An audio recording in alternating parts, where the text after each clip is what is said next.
all these open threads that I have during the day that need to get done, I put them in there, and then I just have a copy that's really organized based on prioritization of what these tasks are that I need to do. There is a new American dream. One that doesn't involve working till you're 65 before you start enjoying life. If you're someone looking for ways to regain control over your time and check off that bucket list now, you're in the right place. We share tips from experts on investing, personal finance, and mindset so that you can finally have the freedom to work less and live more. This is the Freedom Investing Podcast with your host, Chris Toribio. What's going on, everyone? This is Chris Toribio with the Freedom Investing Podcast, and I am so happy you're here to join us for another amazing episode. If this is your first time tuning in, welcome to the show. Please make sure to hit the subscribe button so that you can stay up to date with our latest episodes. Moving on to today's guest, we have Jake Marmulstein. Jake is the founder and CEO of Groundbreaker, a software application that helps real estate investment firms automate workflows in fundraising, investor reporting, and investment management. Marmulstein discovered the inefficiencies of real estate investing firsthand at Watermark Capital Partners, a top real estate investment trust. Jake, welcome to the show, man. Before we dive into it, give us a quick 2-minute rundown of who you are, your background, and where you are in your journey to achieving time freedom. Thanks, Chris. Happy to be here. And so today I am Jake Marmulstein. I'm the founder and CEO of Groundbreaker. I'm from the Atlanta area. I grew up in a restaurant family, went to school to study hospitality management and real estate. And I went through a different, my focus in my early education and career was to stretch myself in professional and personal ways, to challenge myself so that I could be in the midst of the most learning opportunity possible at any given time. And, that's what got me started on the path that I'm on now, to dive right into something that I also needed a lot of education to be able to execute in, which married real estate with the technology. So that's kind of a high level background. I love that. And, there's this ongoing trend that I've noticed with entrepreneurs, and it's this underlying want and desire to be able to jump into things, even if they don't fully understand what it is that they're getting into. Like, they know just enough to jump in and then kind of learn along the way. Do you feel like that's something that sort of resonated with you throughout this entire time?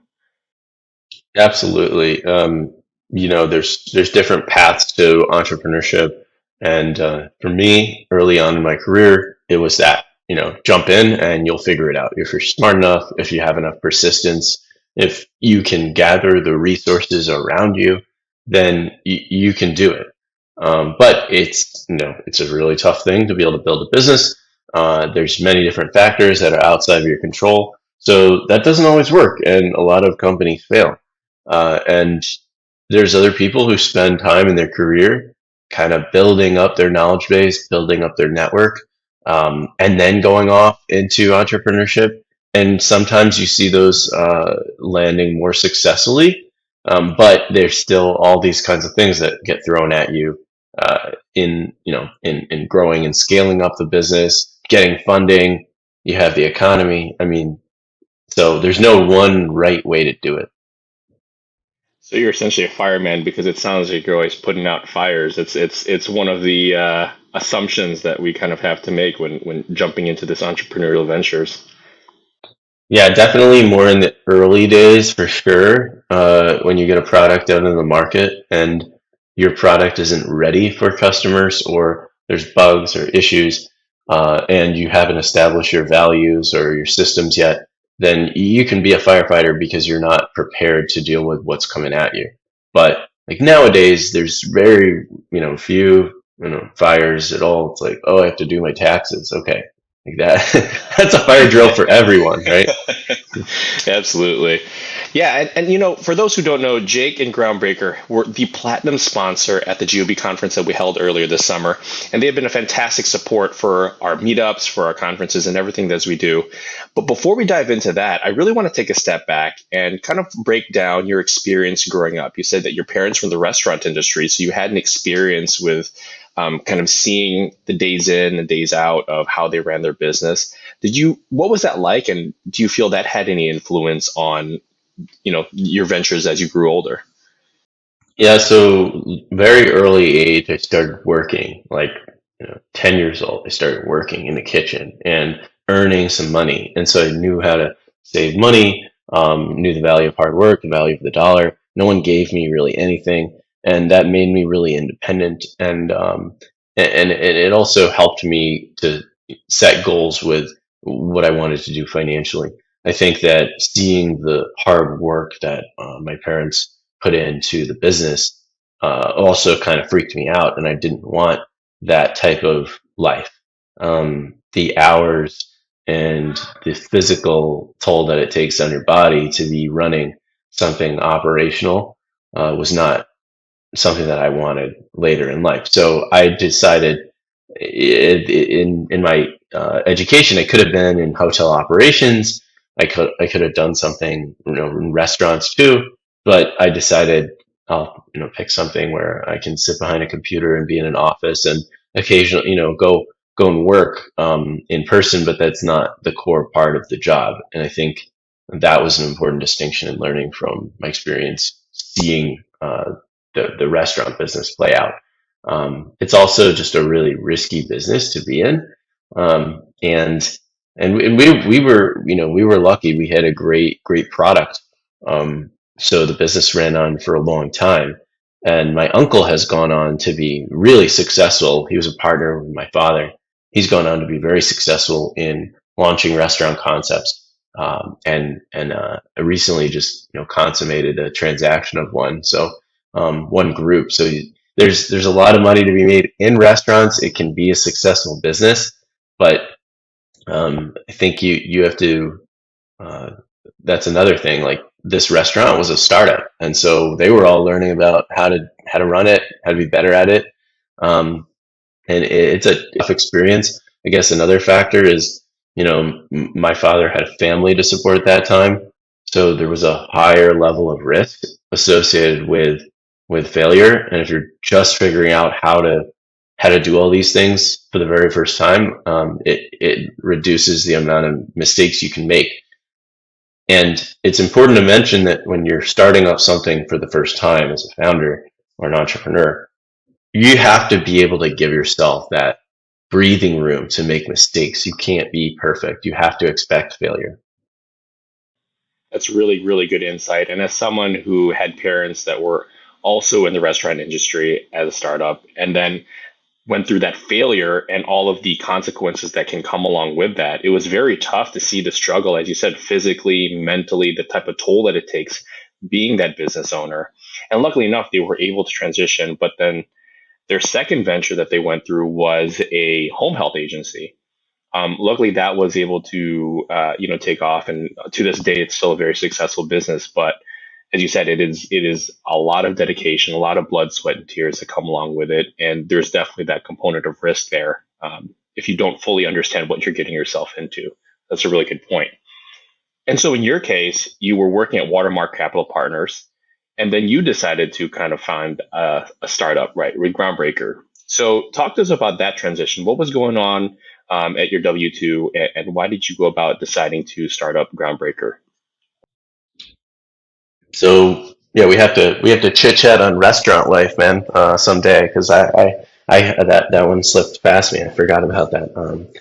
You know, uh, we so yeah, on my story, when I was at school and in the professional world, I continue to want to learn and expose myself to that challenge of going and doing things that I wasn't as comfortable with. But it became harder in a way because um, employers want you to perform, and they almost want to hire for experience at that stage. So it's kind of a catch-22. Um, I ended up working in a capital introduction firm where I was on the phone selling institutional investors access to uh, deal flow. And I was calling on Latin America using my Spanish and Portuguese to get connected to folks in South American countries. And I just didn't like my company culture. It was a fantastic business, but the people who ran the company and the way the company ran was pretty. It was just toxic for me, and so I wanted to get out, but I also didn't really know what if I like working for somebody else. It's always been. Um, it's like you have to really love working with that person and enjoy their values to be able to come in every day and be happy. And I don't know, I just is as the first or second job out of school. I think it's hard to necessarily find that and to be able to demand that. You're just somebody who's really looking for a shot to be able to build your career. So I actually started consulting. I spun up a consulting business where I was doing search engine optimization and marketing, which is a skill I had learned to do by working for free for somebody else a couple summers ago at that time. And I had like 4 or 5 writers writing articles for me. I was doing technical SEO audits on websites. I was partnering with web developers who didn't offer SEO to their customers. And I had like a healthy list of clients at that time that allowed me to kind of, say to my current employer, I'm not really liking this. I want to transition out. And that sort of got me on my own, living in New York City, making enough money to be able to pay rent, save a little money. But I didn't want to stay in the consulting grind. So I started, at that point, I had already come up with what my next path would be, which would be Groundbreaker. And I basically kept the consulting thing going through the writers and very little work on, spinning the plates while running Groundbreaker with my then partners and getting it to a place where it had a software up and running. There were some customers, and we actually started our first sales. And at the point where we started making revenue, I turned the consulting thing off, and I just went full into Groundbreaker. So Wow, that's incredible. So, if I'm understanding this right, just to recap, it sounded like you were working at Watermark Capital Partners. The environment itself didn't really resonate with your values, your what made you happy and the type of lifestyle that you wanted to live. And so what you did to position yourself to take on the risk of starting up Groundbreaker was initially starting something else on the side. In your case, it was consulting for SEO and working with other web developers so that way you can earn enough income through that business to offset your personal expenses and give you that freedom to take a step back from your job. Am I understanding that correctly? yeah, that's the story. The consulting business gave me the chance to be able to explore other opportunities. Um, at the time, without having to have too much pressure. Um, That's powerful. And so for anyone listening to this that is not really happy with their current job position and are looking for opportunities to say, look, I can step back from this.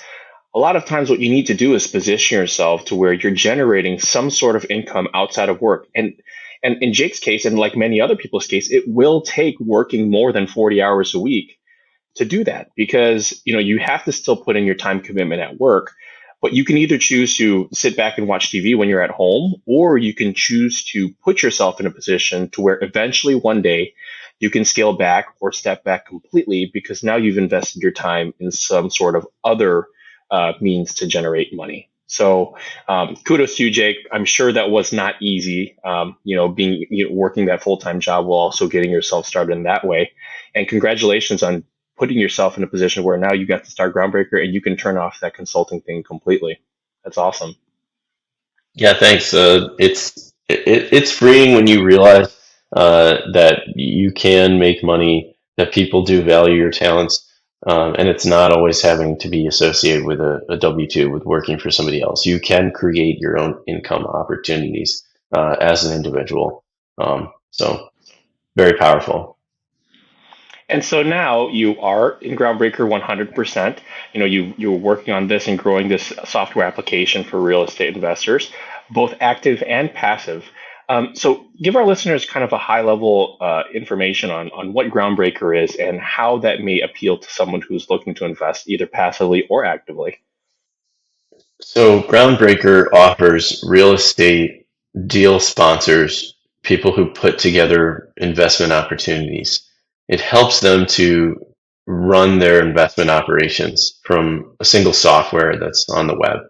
They can offer their investors a login to a portal to access their deals and track all their historical returns, investments that are active, and receive all of their documents and their distribution payments.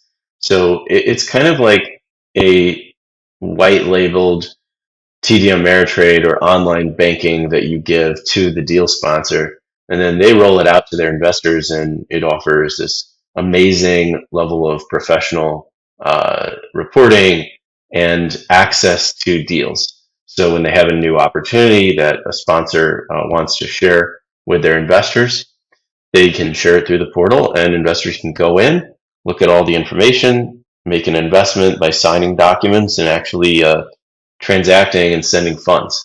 It's all hooked up to electronic payments, electronic signatures, and then all the information that you input as an investor in there goes and gets recycled into your reporting system.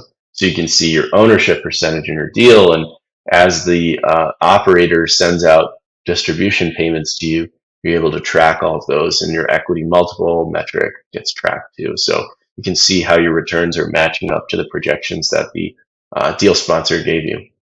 And we work with over 20,000 investors through Groundbreaker. So at any one point, there's a deal that's getting funded. There's people logging in and using it, and there's money getting sent out to investors. And we're just a pass through, to be clear. Our clients are the ones who use the software on their own website domain using our backend, and then they share it with the investors who they've brought into the tool.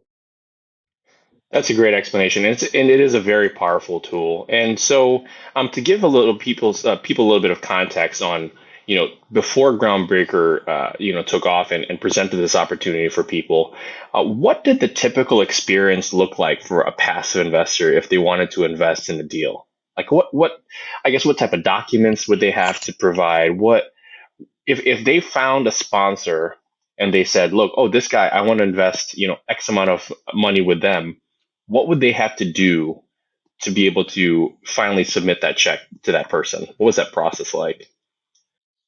So usually, when we do this process without the Groundbreaker software, there's just a lot other open threads that the deal sponsor and the investor have to be concerned about, and a lot more points of friction where you're having to get somebody to do something in order to do what you need to do. So imagine like Chris and I are doing a deal. I'm the sponsor, Chris is the investor. I'm going to have this deal that I prepare in a PowerPoint presentation. I'm going to create a PDF, and then I'm going to send an email, maybe BCC, to all of my investors. And Chris is going to receive that. He's going to look at the presentation. He's going to say, okay, I'm interested in investing. He's going to hit reply to the email and say, I want to invest $50K into this deal. And then I'm going to get like a flurry of emails. Chris is going to be one of them. And then I'm going to have to reply to each one of them. And at that time, like the deal might be filling up and I might not have space for Chris. I don't know. I'm having to count it all into a spreadsheet. So I put everybody's interest into a spreadsheet. And then I get back to every investor and I say, okay, Chris, can you invest like 25, or okay, your 50 is good. And then Chris is going to receive that maybe like a few hours later, a day later. He's out in the park with his kids.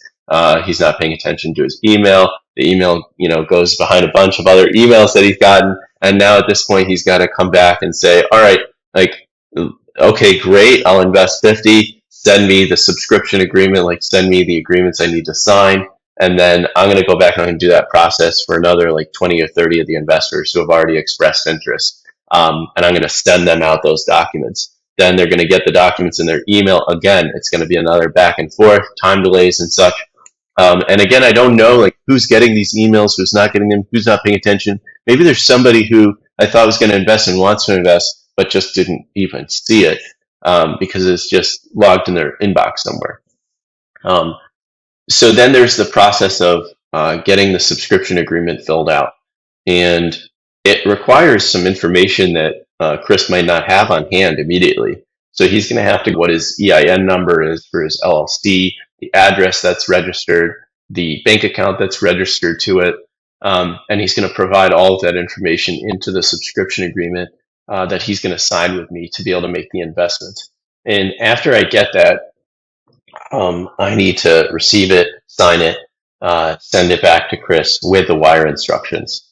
And mind you, though, that all of this information that he's sending me via email, it's it's not very secure because if I lose access to my email inbox, if somebody somebody does something to social engineer their way in, all of this sensitive data and information is now in email, and it usually contains social security numbers, people's addresses, their phone numbers, their bank account information.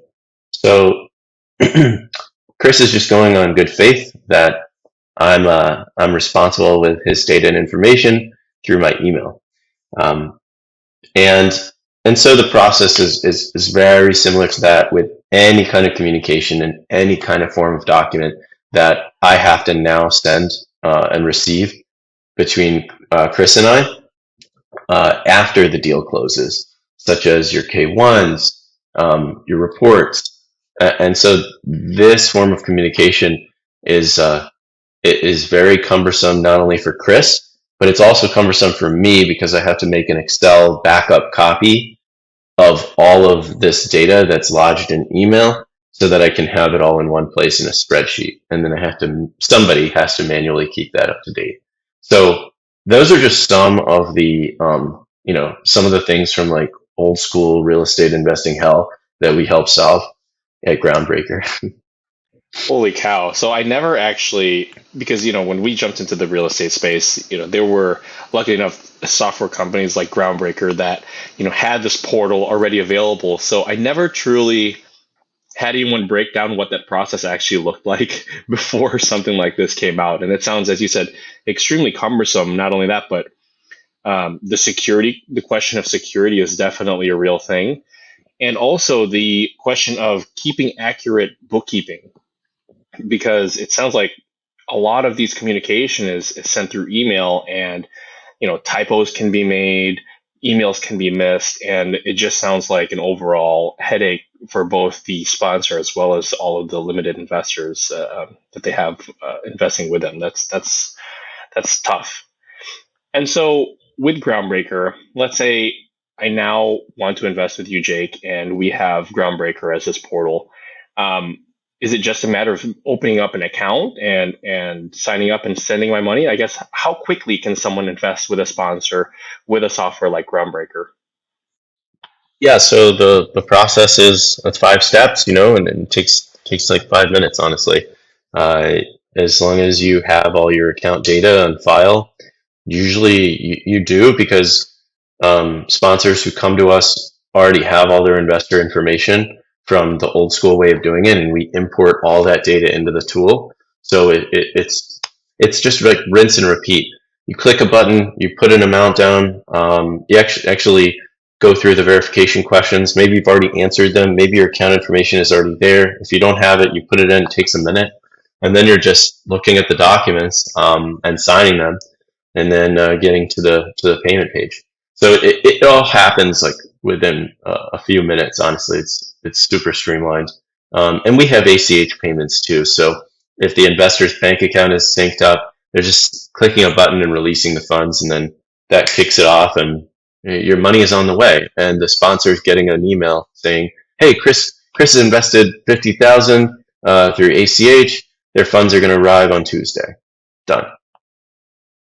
So much more simple, and thankful to people like you who can create this type of solution for many real estate investors across the world, and especially here in the U.S. But that's extreme value add for a lot of people, especially hearing what the alternative was before then.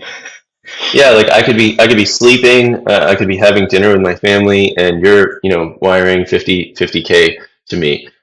You could be at the park like with your kids, you're on your phone, and you're making an investment into my real estate. Just like make the consumerize the task, so it's something as easy as sending a message on Facebook. That's what we do. Less resistance equates to more people taking action. That's definitely for sure.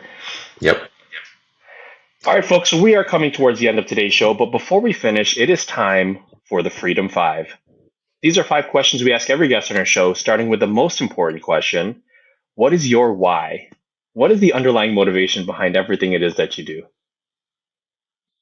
Okay, this one was the toughest one for me, Chris. I'm gonna say, the why. I think the why changes throughout time. So I'm just gonna start with like why, right now, what my why is today, because it definitely evolves. I think the why is to learn as much as possible by giving myself discomfort. That's like and that's like very selfish and inward facing why, but that's, to be honest, like that's why I started doing Groundbreaker instead of being an investment banker or going to a really high paying income producing job or something that was a lot safer. I want the challenge, I want the risk, I want to learn, and I want to develop myself. I love that. My wife Angela and I, we talk about this all the time in terms of what has been, an underlying motive for our growth. And it was the feeling of being comfortable, being uncomfortable. And so like we have to get ourselves in a position where like as long as we continuously put ourselves where we're having that feeling of discomfort, we know that we're in the right space because we are growing. And eventually you get desensitized to whatever it is that you're doing, and you have the opportunity to grow some more and grow some more. And that all stems from being comfortable, feeling uncomfortable. So that's great, man. Yeah, thanks. The second question I have here is, what book has had the largest influence on your life? So I think this one's pretty easy for me. It was Viktor Frankl's Man's Search for Meaning.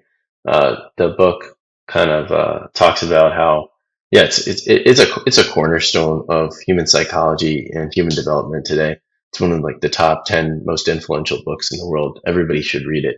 And it's about the story of this psychologist who he gets put into the concentration camps in Auschwitz, and he has to study like the people around him and their spirit and his own spirit to persist through a lot of life struggles to be able to make it. And like, what is that? Where is that point? It's pretty dark, but very enlightening into what keeps us going and motivates us as human beings. Ooh, I definitely have to check that one out. It sounds very deep, but also insightful as well.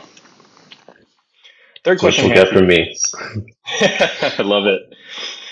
Third question we have here: what is the most impactful thing, whether it's a piece of technology, a habit, or a person, that has helped in freeing up your time? Yes, I got this one from a friend who's a founder, and he, we were talking about something. We had some great, exciting conversation, and then he like opened up his phone and started like logging a note in this app called Tick. It's a task management app. And it's super easy, really clean user interface. So whenever you have like a thought or a task, you want to introduce somebody to somebody, or you need to do something, you can log it as a task, and then I don't know, it just works. Like all these open threads that I have during the day, that need to get done. I put them in there, and then I just have a copy that's really organized based on prioritization of what these tasks are that I need to do. And I've used other task management apps before, and they usually just like go by the wayside. They get filled up with crap and never used. But this one is very different. You should check it out. It's called TickTick.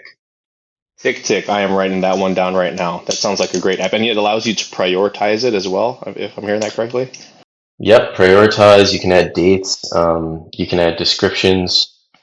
It's got a ton of functionality. I haven't even scratched the surface yet. I've been on it for like a month or two, but it's changed things for me. So, yeah, definitely check it out.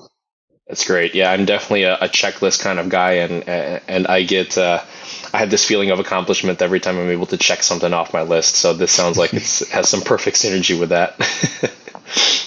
All right, fourth question we have here. What is your number one piece of advice you would give to anyone else looking to achieve more control over their time? So just take inventory of what it is you're spending your time on, and then cut as much as you can so that you're focused on what it is that's going to move the needle for you so that you can get to your ultimate goal, whatever that is. Oftentimes, and this is part of the entrepreneurial journey, like you have to figure out what it is that you need to focus on. What do I need to focus on in order to achieve my goal with the least amount of resources, time, money, effort? And a lot of it just comes down to focus. As long as you know what your goal is, you can then pare down what is you're doing and be able to have the right focus to achieve things faster. And that'll also help when it comes to your stamina too, because the more focused you are, the better results you're going to get sooner, and then you're going to have that feedback loop of encouragement that's going to help you to continue going and digging.